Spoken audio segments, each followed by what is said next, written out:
Graça e paz, igreja. Amém? Vocês estão bem? A graça de Deus. Fico muito feliz de poder estar aqui nesta noite. Agradeço todo o carinho que a igreja tem dedicado à minha família, à minha casa. E nós estamos aqui para aprender mais do Senhor. Mergulhar na palavra dEle, porque a palavra dEle sempre nos ensina, nos encoraja. E hoje não será diferente. O Senhor quer nos ensinar, o Senhor quer nos instruir e que nós possamos nos colocarmos à disposição dEle. Amém? Abra a palavra do Senhor em Gênesis, capítulo 12, a partir do verso 10. Queridos, nós vamos falar aqui de uma família muito conhecida, visto que hoje nós estamos na quinta da família, e nós vamos dedicar, estamos aqui nos dedicando a aprender mais com várias famílias da Bíblia, da Palavra de Deus, e com essa não será diferente. Amém? E nós vamos ver aqui em Gênesis 12, Deus chamar a Abraão, aqui ainda Abrão, né?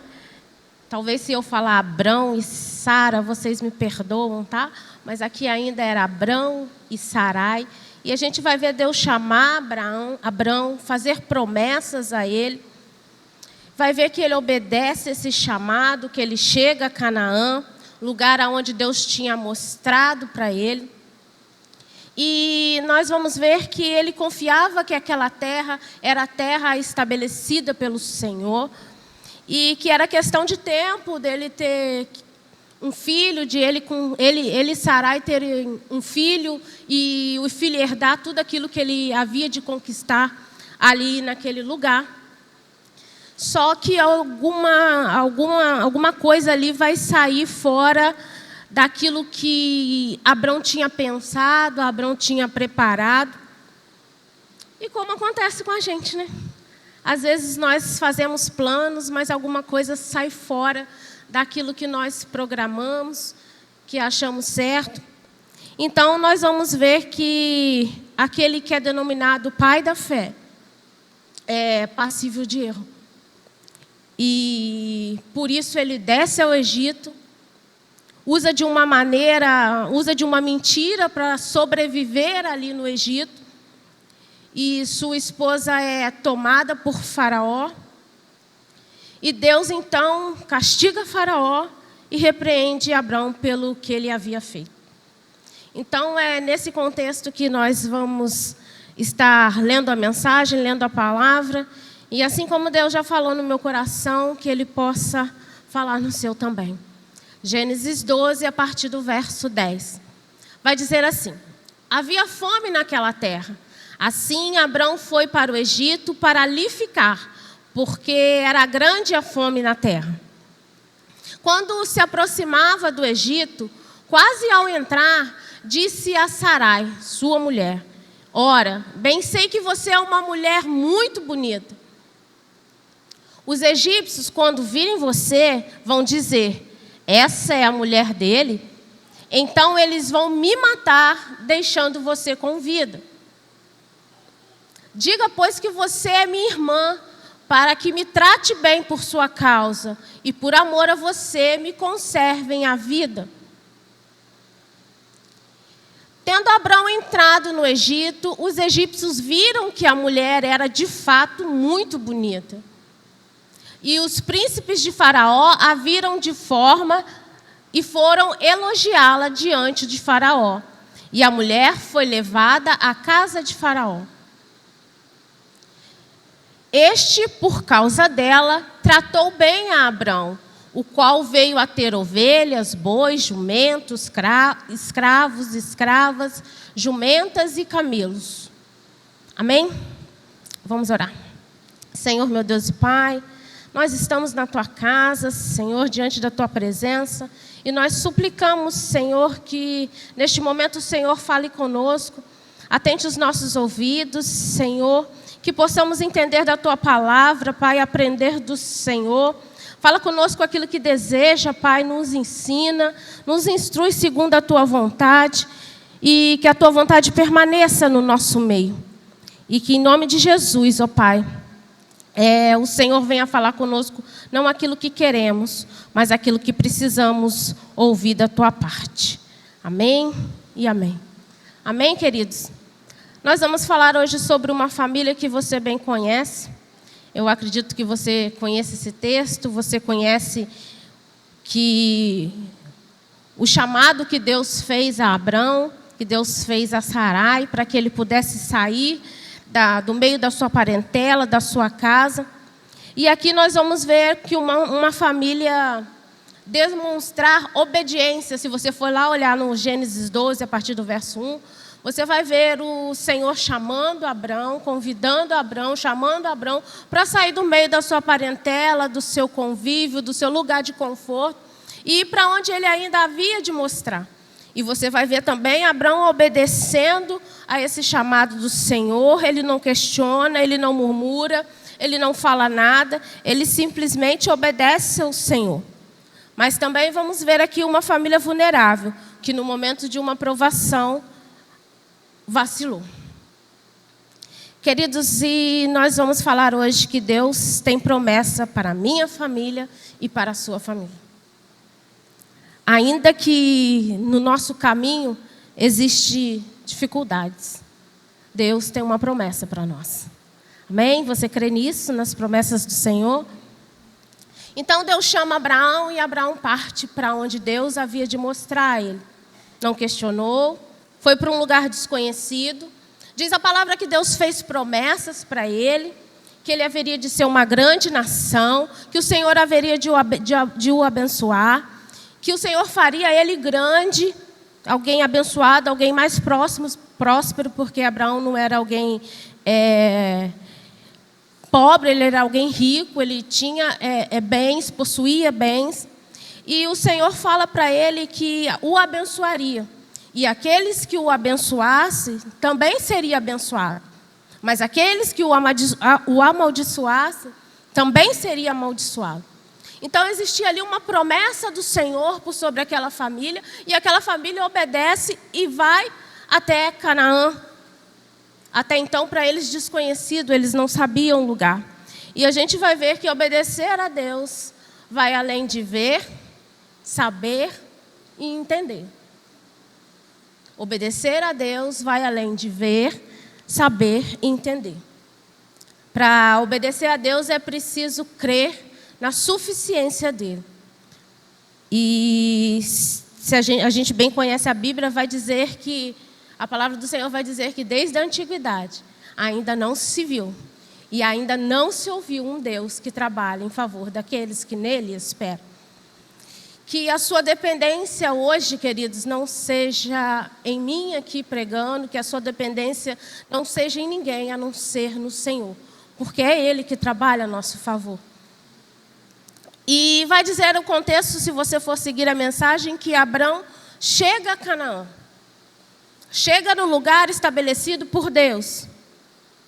E quando a gente pensa em Abrão saindo da sua terra, a gente imagina ele, diz o texto que saiu ele, Ló, seu sobrinho, sua esposa, servo, a sua tribo ali. Alguns pastores, alguns pregadores afirmam que era em torno de mais ou menos umas 500 pessoas que saiu junto com Abrão para peregrinar, para ir de encontro à promessa do Senhor.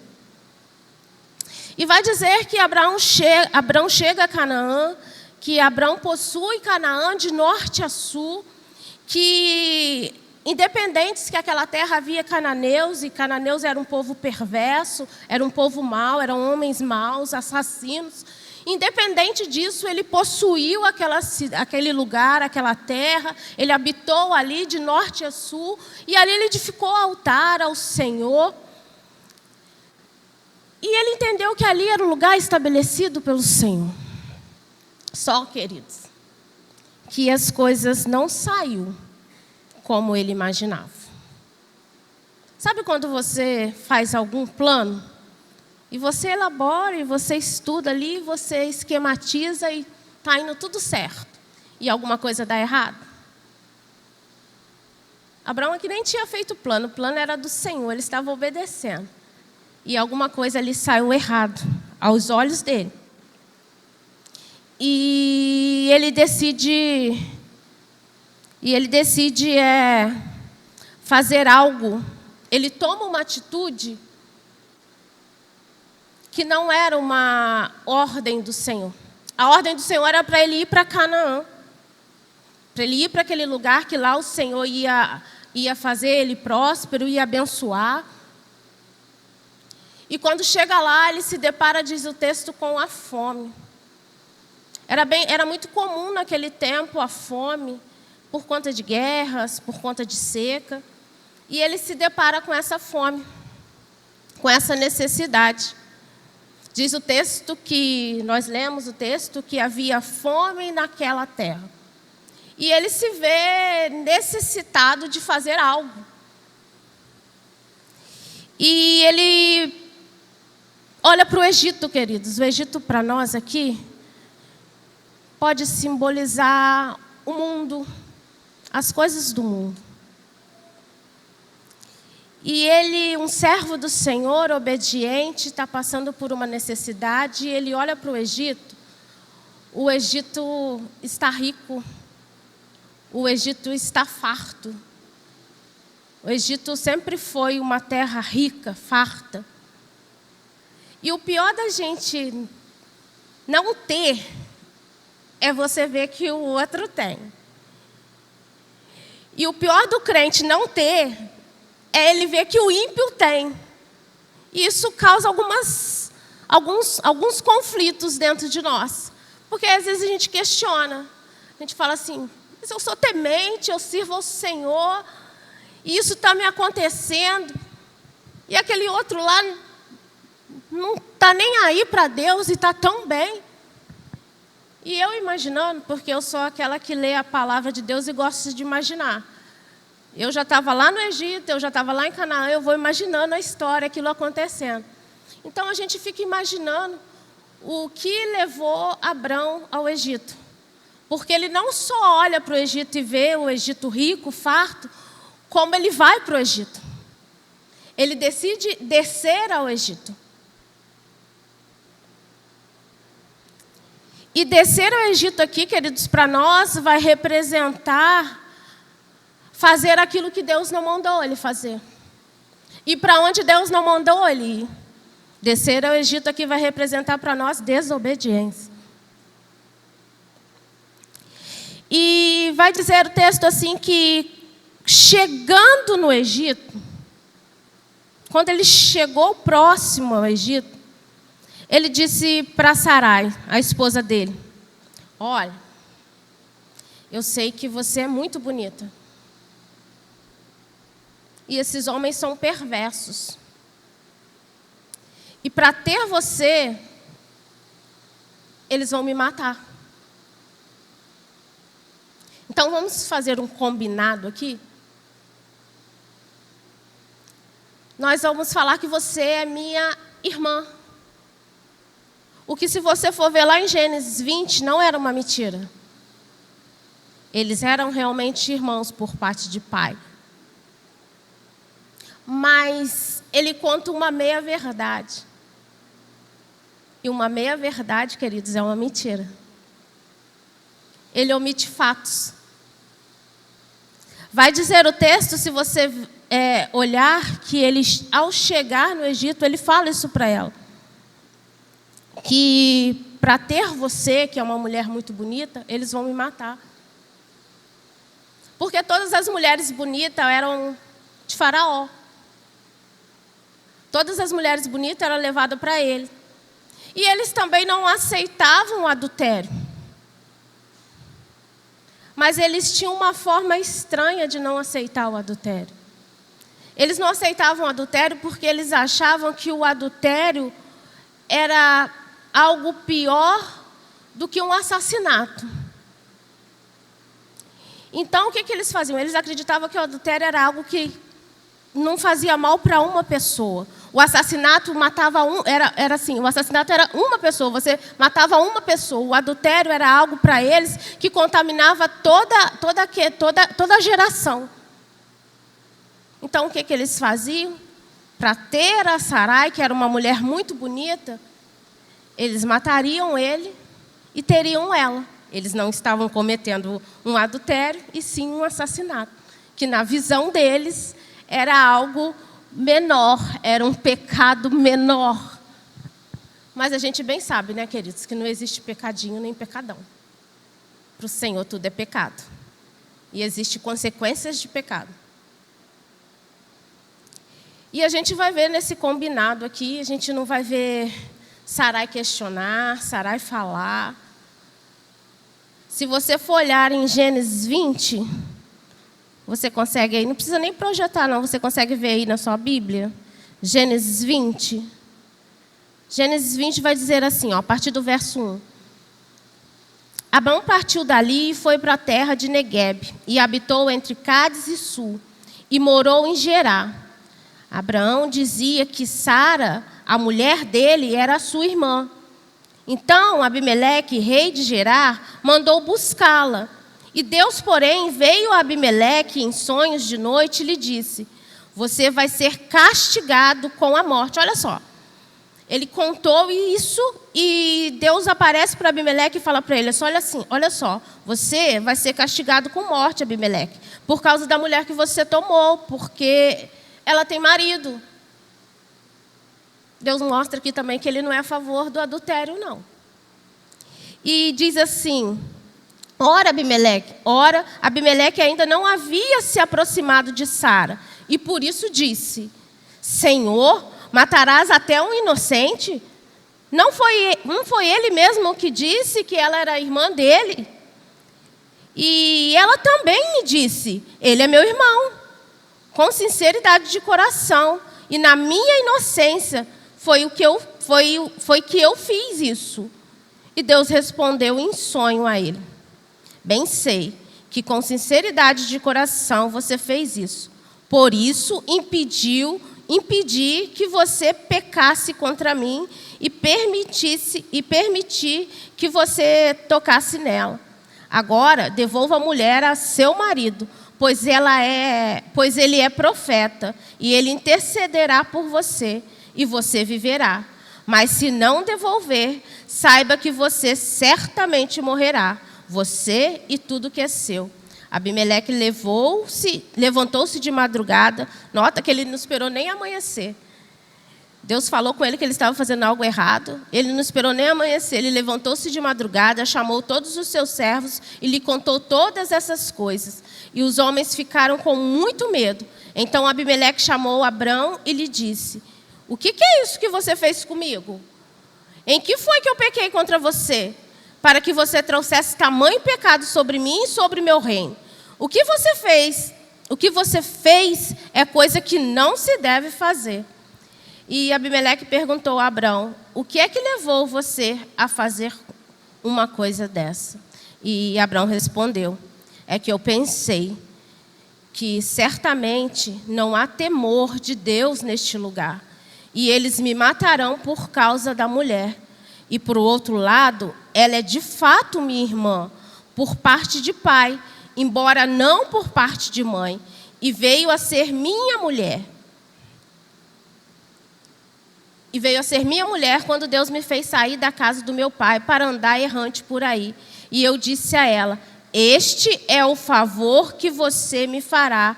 Em todo lugar para onde formos, você dirá que eu sou o seu irmão. Para que eu li isso tudo aqui? Para que você entenda que isso era algo que já estava combinado entre eles.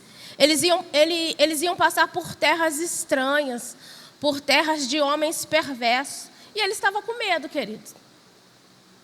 E o medo fez ele mentir. E a mentira, queridos, ela nunca é solução para nós. Porque uma mentira leva a outra mentira, que leva a outra mentira. Um abismo que chama outro abismo. E você vai ver ele sendo confrontado por conta dessa mentira. Você vai ver que quando ele entra no Egito, os egípcios realmente veem que ela é uma mulher muito bonita. Eles observam e veem que ela é uma mulher realmente muito bonita. E na entrada do Egito ali, fica príncipes, diz o texto, observando as mulheres bonitas que chegam, para que eles possam realmente levar para Faraó. E um desses príncipes chega a Faraó e fala assim: olha, chegou uma mulher muito bonita. E aí ele conta essa história, que ela é irmã dele. E Faraó leva Sarai. E diz o verso 16, o verso 15, que foi a mulher tomada para a casa de Faraó. Eles nem especificam o nome dela.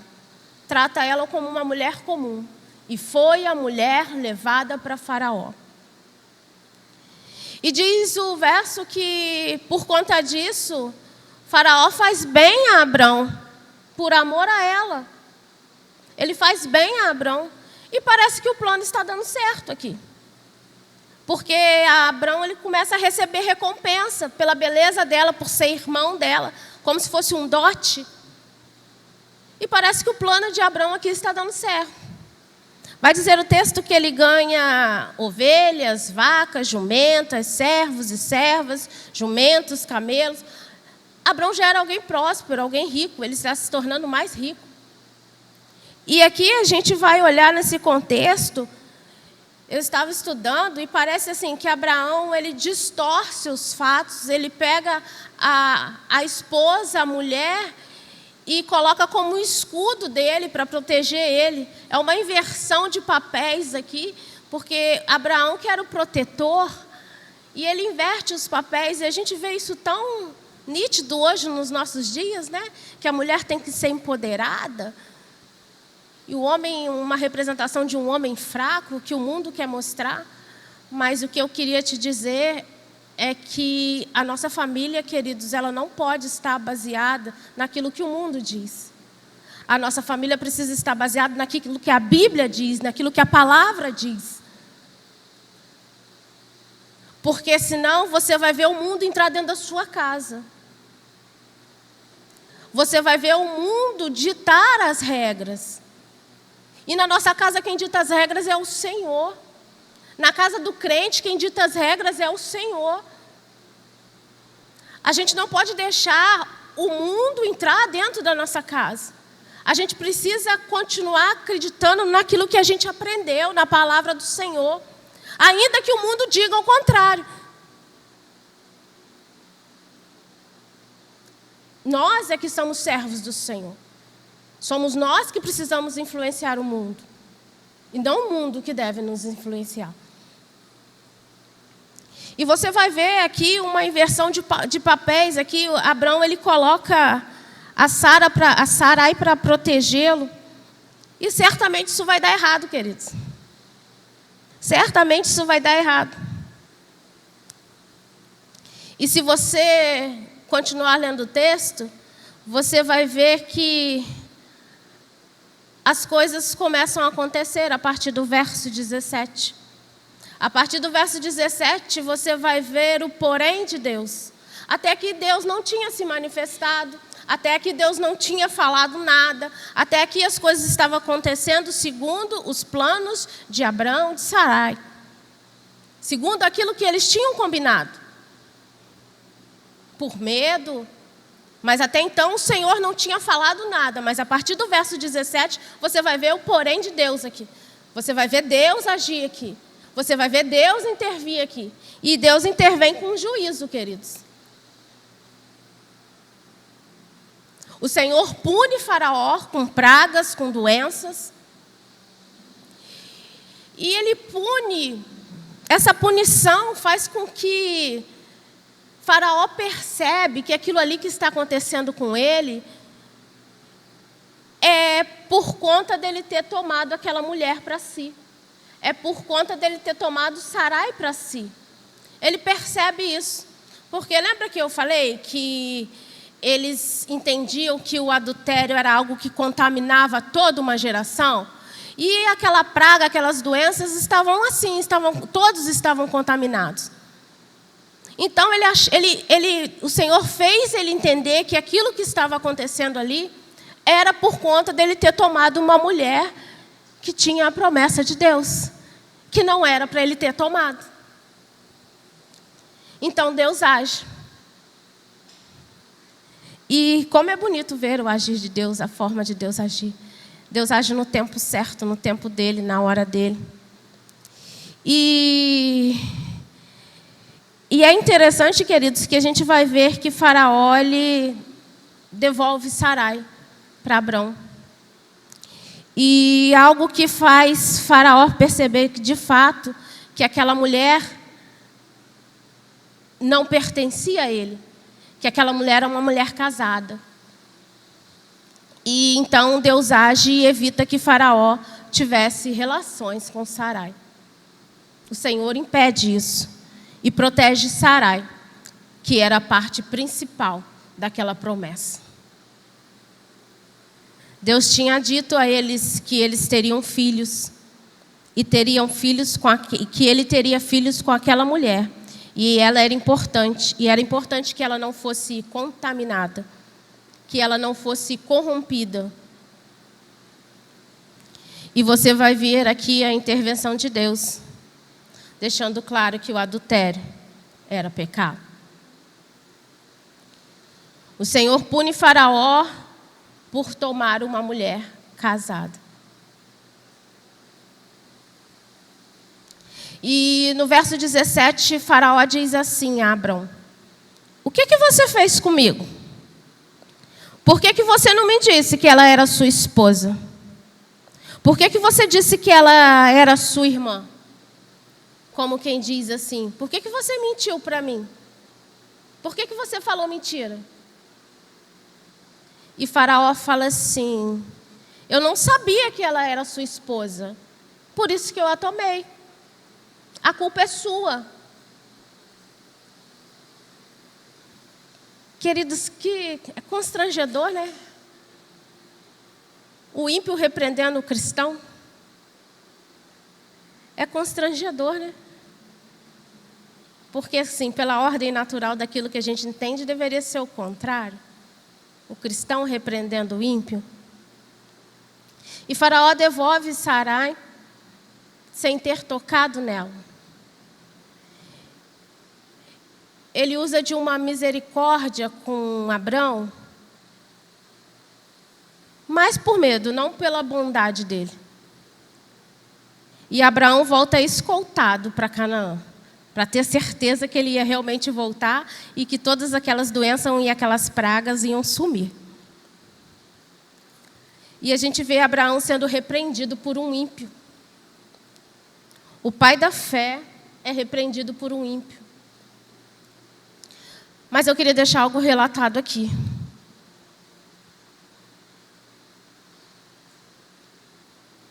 Porque isso, irmãos, que eu estou falando aqui, não é para desmerecer quem Abrão foi, não. Porque se você for ver lá em Hebreus 11:33, vai dizer que ele foi um dos heróis da fé.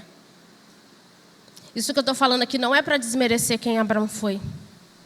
É porque nós precisamos entender que Deus trabalha nas nossas imperfeições. Nós precisamos simplesmente colocar as nossas imperfeições ao contato dele, entregar as nossas imperfeições a ele. O Senhor mostra que qualquer um de nós está suscetível ao erro.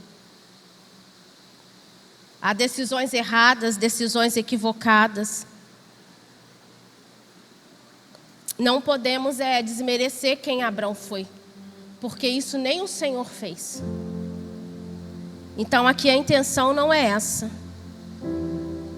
E eu entendo, queridos, que Deus ele age na incredulidade de Abrão. Porque o Senhor ele é especialista nisso. Ele age numa incredulidade verdadeira. Entende isso aqui? O Senhor, ele age numa incredulidade verdadeira. mas ele abomina uma falsa fé. E como que eu posso te dizer que o Senhor ele age numa incredulidade verdadeira? Lembra de Tomé? Que Tomé falou que ele falou que ele não acreditava que Jesus havia ressuscitado. Só se ele enxergasse, se o Jesus aparecesse para ele, que ele iria acreditar. E o que Jesus faz? Aparece para ele, mostra para ele as marcas, para que ele pudesse acreditar. E eu entendo que o Senhor, ele age numa incredulidade verdadeira, mas ele abomina uma falsa fé. Aqueles que falam que acreditam e não acreditam nada. Nós precisamos regar a nossa casa, a nossa família, de tempo, dedicação, cuidado. Precisamos dedicar a nossa família diálogo. Como que tempo hoje é difícil, querido? Como que é difícil conseguir um tempo em família? E tempo é algo precioso. Tempo é algo muito precioso e a gente precisa dedicar a nossa família, dedicar a nossa casa. Em algum momento da minha vida, eu vi amigas assim, desesperadas, porque estavam perdendo os filhos para o mundo. E a gente foi ajudar, orar junto, buscar, ver o que estava acontecendo. E uma das falhas é que nem ela e nem o marido dedicavam tempo àquela família. A criança ficava 24 horas no celular. Ela não sabia o que aquela jovem estava vendo, o que aquela adolescente estava vendo. E ela perdeu a filha para o mundo. Porque ela esqueceu de dedicar tempo, o trabalho, os afazeres, as obrigações. Dedique tempo à sua família, à sua casa. Todo fala, gasta tempo, não é gastar tempo, não. A gente tem a mania de achar que somos os controladores do tempo. A gente domingo aqui na escola dominical aqui de manhã, no Projeto Crescer, nós falamos sobre a família de Marta, de Lázaro e de Maria.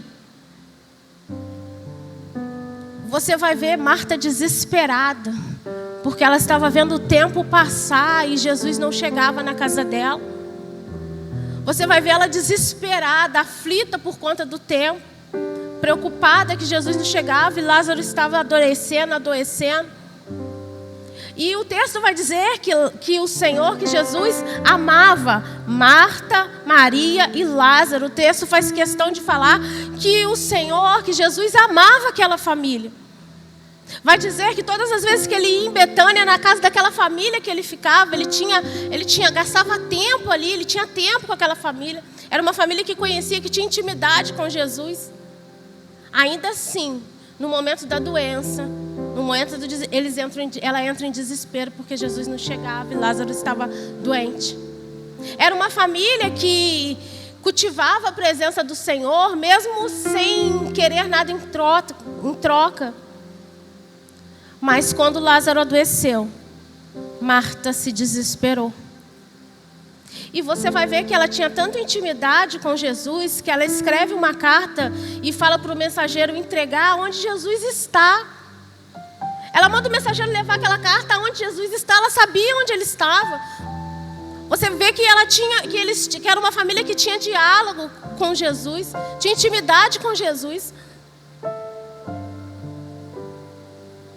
Aquela carta chega até Jesus. Jesus atende prontamente?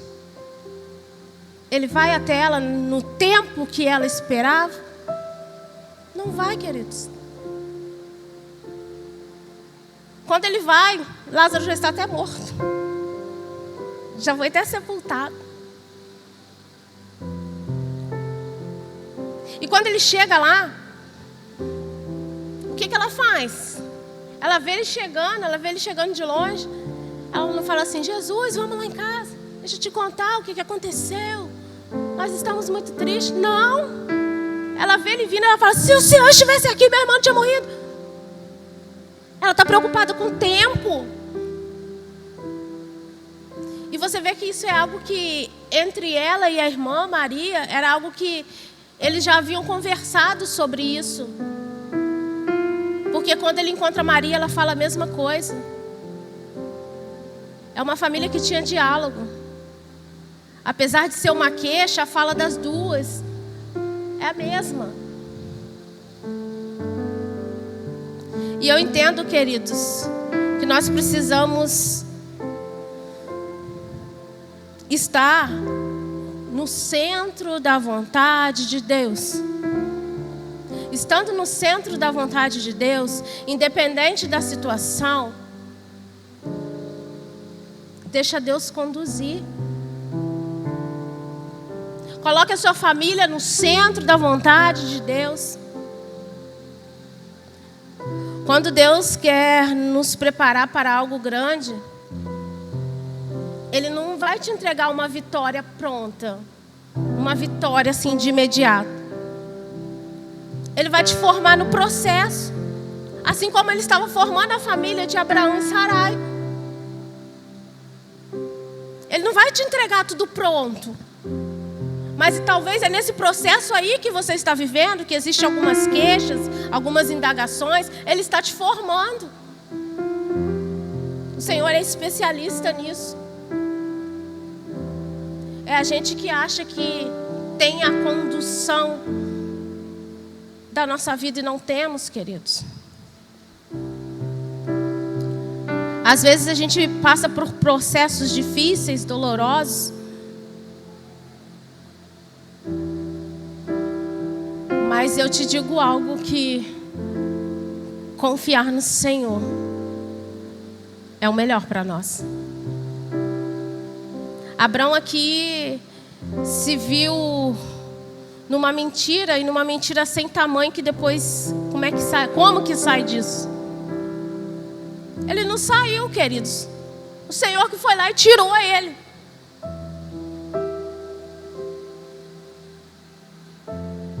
Em alguns momentos da nossa vida, aparecem situações que nos apavoram.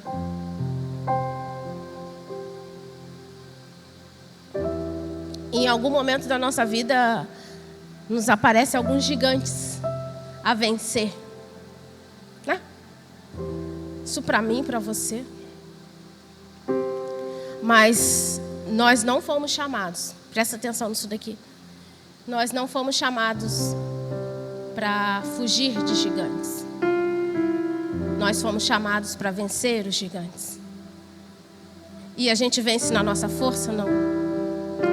A gente vence em Deus. Eu lembro que quando eu cheguei aqui na igreja, o primeiro culto que eu vim aqui, já estou acabando, tá? No primeiro culto que eu vim aqui, eu lembro que eu cheguei ali na porta e tinha tanta emoção dentro de mim, tanto sentimento. Nesse primeiro culto estava aqui eu e minha irmã, o Kaique estava na nossa igreja anterior tocando, estava ele e o pai dele lá. E eu e minha irmã, nós estávamos aqui. Nós chegamos ali na porta, foi num culto de Santa Ceia. Mas havia tanto sentimento dentro de mim. Mas eu te falo que foi onde Deus mais agiu. Foi no momento em que Deus mais agiu. Porque eu falei, Senhor, eu não sei mais o que fazer. Eu não sei mais para onde ir. Eu não tenho mais o controle, eu não sei o que está acontecendo. Foi quando eu soltei a rédea. A gente usa o exemplo da rédea porque rédea é algo lá em casa assim comum. Não sei se todos sabem, eu moro num sítio e o Kaique é apaixonado por cavalo. E ele tem uma égua que às vezes participa de algumas competições. E às vezes ele fala assim, ô mãe, dá para você vir aqui filmar para me ver como que a égua tá? Ele tá lá segurando a rédea e depois ele vê aquela filmagem ali, ele olha se ele tem que soltar mais a rédea, se ele tem que apertar mais aquela rédea. E a gente é assim. A gente quer ter a rédea na mão. A gente coloca Jesus na garupa e a gente quer ter a rédea na mão. Só que Jesus está falando assim, filho, não é assim que funciona. Vai você para a garupa e deixa eu nessa rédea aí. E quando eu cheguei aqui, queridos, eu estava nessa mistura de sentimentos. Mas eu tinha decidido soltar a rédea. Eu tinha decidido deixar Deus conduzir. Porque na minha concepção, até ali tinha dado tudo errado. Porque eu tinha feito aquilo que não era para fazer. Eu tinha tocado onde não era para tocar. Assim como Abrão, eu tinha tomado decisão que não era para ter tomado. E eu lembro que naquele culto eu cheguei aqui durante a palavra, mas o Senhor falou tanto comigo, mas eu chorei tanto.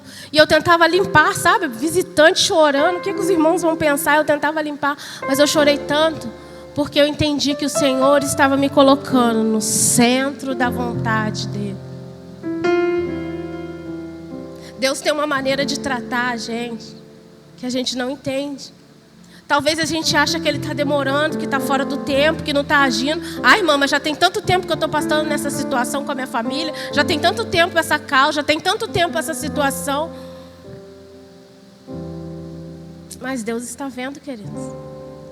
Confia que no momento dEle, no tempo dEle, Ele vai agir, Ele vai fazer.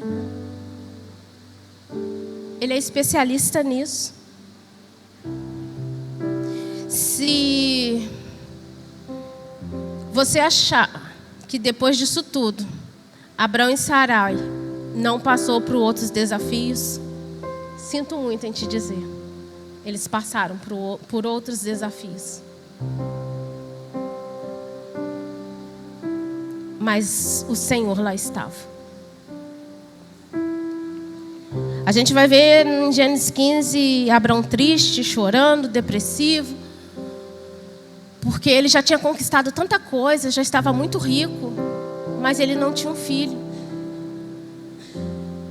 O filho que ele tanto queria, ele ainda não tinha. Eu já sou rico, já sou próximo, para quem que eu vou entregar isso tudo aqui? Quem que vai ficar? Quem que vai ser o meu herdeiro? E você vai ver lá no verso 15, Abrão triste por conta disso, questionando mais uma vez o tempo. E Deus faz assim com Abraão. Deus chama ele para fora. Você conhece esse texto, eu acredito. Deus chama ele para fora e fala assim, Abraão, vem cá. Você está olhando muito para o Egito. No texto vai falar que ele desceu ao Egito. Você está olhando muito para baixo. Vem aqui para fora. Olha para cima. Começa a contar as estrelas. Você consegue? Assim será a sua descendência. O nosso problema, queridos, é olhar muito para baixo, para aquilo que está à nossa volta. E o Senhor, nesta noite, nos convida a olhar para cima, porque é do alto que nos vem o socorro. Comece a olhar para cima. Para de olhar por aquilo que está na sua volta. Para de olhar o Egito.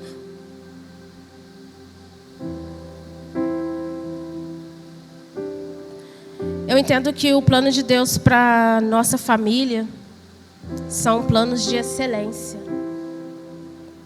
Jeremias 29:11 vai dizer assim, que os pensamentos que Ele tem a nosso respeito são pensamentos de paz e não de mal, para nos dar o fim que desejamos. Nossos problemas, nossa dificuldade, nosso problema, querido, é querer dar solução humana àquilo que é eterno.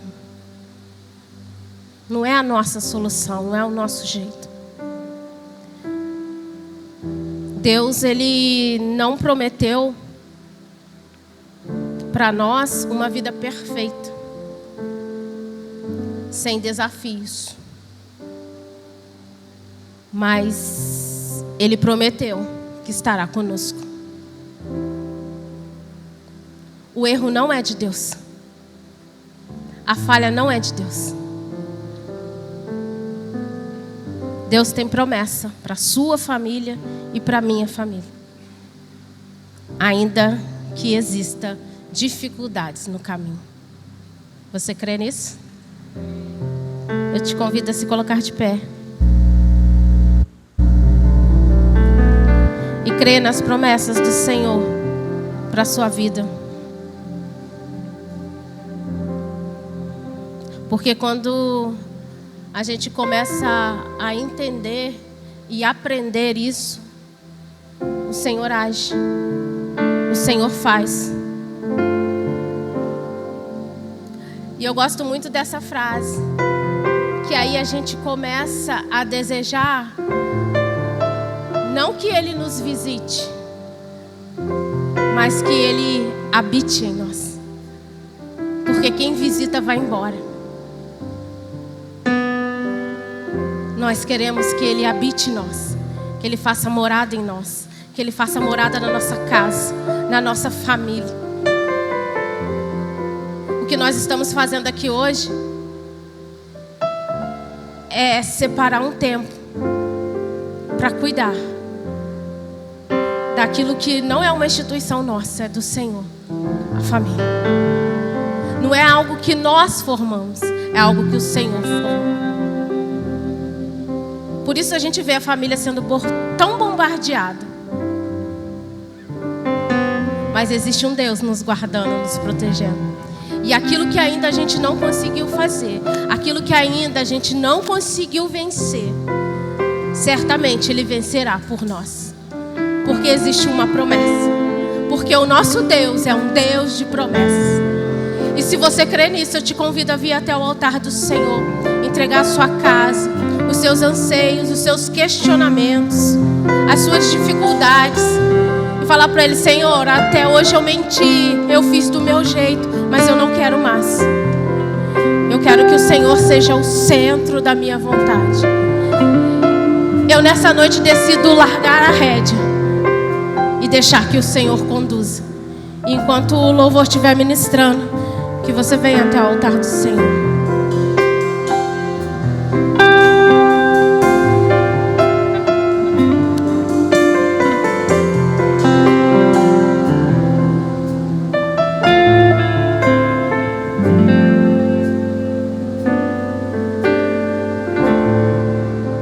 Sei que os teus olhos, Creia nisso, queridos, sempre atentos permanecem em mim. Jesus. E os teus ouvidos estão sensíveis para ouvir meu clamor. Posso até chorar, mas a alegria vem de manhã. És Deus de perto e não de longe, nunca mudastes. Tu és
Ele tem poder para mudar, para nos transformar.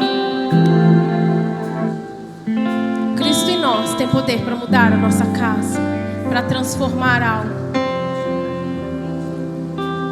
que precisa ser transformado.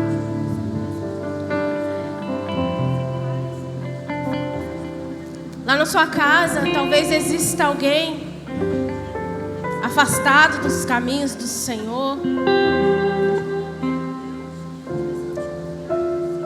Talvez a sua vida conjugal se encontra com algum problema, alguma falha. Talvez aquele que era tão fervoroso na obra, dedicado à obra, hoje está enfraquecido, hoje está abatido. Mas existe um Deus de promessa que nos sustenta. A nossa família, queridos, é do Senhor. Ela está conosco aí só por um tempo, para que nós possamos cuidar. Cuide muito bem daquilo que o Senhor te deu. Ore pela sua casa. Não abra mão da sua casa, da sua família, dos seus. Porque tem um Deus aí te guardando, te sustentando, te abençoando. E que nesta noite o Senhor possa renovar a sua fé, reafirmar no seu coração que Ele é um Deus de promessa. Que Ele possa começar a mudar, te mudar de dentro para fora. E aquilo que precisa ser tratado, curado, que Ele mesmo cure. Que Deus te abençoe. Que Deus te guarde.